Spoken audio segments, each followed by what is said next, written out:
Captain Smith was thrilled to be flying his jumbo jet into Toronto Airport.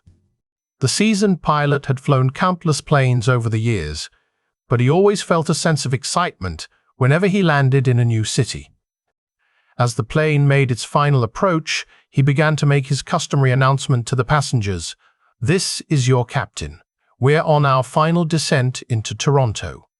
I want to thank you for flying with us today, and I hope you enjoy your stay in Toronto." However, as he finished his announcement, he accidentally left the intercom on. Unaware that his microphone was still broadcasting to the entire plane, he turned to his co-pilot and asked, "So, what are you planning to do in Toronto?" The co-pilot, caught off guard by the question, replied, "Actually, Skipper, I have a favorite spot in Toronto that I always try to visit when I'm in town. It's this little cafe in Kensington Market that serves the best coffee and pastries I've ever had. And the neighborhood has this great artsy vibe that I love. But let's not focus solely on my plans, Skipper. What plans do you have in mind?" Captain Smith, thinking he was speaking in private, shared his plans with his co-pilot. "Well, first I'm going to check into the hotel and have a dump. Then I'm going to take that new stewardess out to dinner. And if everything goes well, after dinner and a few drinks, I'll take her back to my room and make love with her all night." Everyone on the plane hears this and immediately begins looking up and down the aisles, trying to get a look at the new stewardess. Meanwhile, the new stewardess is at the very back of the plane. She's so embarrassed that she starts to run to try and get to the cockpit to turn the intercom off. Halfway down the aisle, she trips over an old lady's bag and down she goes. The old lady leans over and says, "No need to hurry, dear. He's got to take a shit first." A husband and wife are sitting on the couch watching TV. The wife looks at the husband and he is staring at the ceiling above her head. She looks up and asks, "What are you staring at?" "A spider," he replies. "I don't see anything," she says. "Oh, it must have fallen on your head," he said calmly. The wife jumps up screaming. The man says, "While you're up, can you get me another beer?" A young guy moved to California and went to a big box store looking for a job. The manager of the store asked him, "Do you have any sales experience?" The guy replied, "Yeah, I was a salesman back home." The manager liked him and gave him the job.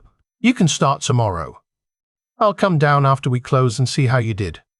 His first day on the job was rough, but he got through it. After the store was locked up, the manager came down and asked, "How many customers bought something from you today?" The guy replies, "Just one." The boss asks, "Just one?" "Our salespeople average 20 to 30 customers a day." The boss continued, "How much was the sale for?" The guy replied, "Over $125,000. The boss was shocked. "Over $125,000. "What the heck did you sell?" The guy answered. "First, I sold him a fishhook. Then I sold him a new fishing rod. Then I asked him where he was going fishing, and he said down the coast, so I told him he was going to need a boat. So, we went down to the boat department, and I sold him a twin-engine Boston whaler. Then he said he didn't think his Honda Civic would pull it, so I took him down to the automotive department and sold him that Expedition." The boss was amazed. "A guy came in here to buy a fishhook, and you sold him a boat and a truck." The guy said, "No, the guy came in here to buy tampons for his wife, and I said, 'Dude, your weekend's shot. You should go fishing.'" In the jungles of South America, a group of scientists discovered an ape-like creature that they were certain was the missing link. But to prove their theory, a human had to mate with the ape in order to see what characteristics their offspring would have. So the scientists put an ad in the paper that read, 5,000 to mate with ape. The next morning, a guy called up in response to the ad and said he'd be willing to be part of the experiment. "But," he said, "I have 3 conditions. And what are they? The scientist asked. First, my wife must never know. Second, the children must be raised as Catholics. And third, I need to pay you with my debit card. A man at the construction site was bragging that he was stronger than anyone else. He began making fun of one of the older workmen. After several minutes, the older worker had had enough. I'll bet that I can haul something in a wheelbarrow over to the other building that you won't be able to wheel back.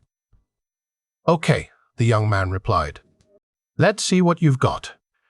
The older man reached out and grabbed the wheelbarrow by the handles. Then he looked at the young man and said with a smile, "All right, get in." A woman got lost in the desert. She stumbled across a lamp, rubbed it, and out came a genie. The genie offered her the traditional 3 wishes. Her first wish was to be powerful, intelligent, and loved by all. The genie thought a moment, snapped his fingers, and turned her into a lesbian. A guy got chatting to a hot girl in a club. "Can I buy you a drink?" he asked. "Have you not got a girlfriend?" she replied. "Guys like you always have girlfriends." He looked downcast. "No. Sadly, we broke up just over a month ago." "Oh, I'm sorry to hear that," she said. "All right then, I'll have a white wine, please." One glass of wine led to a second.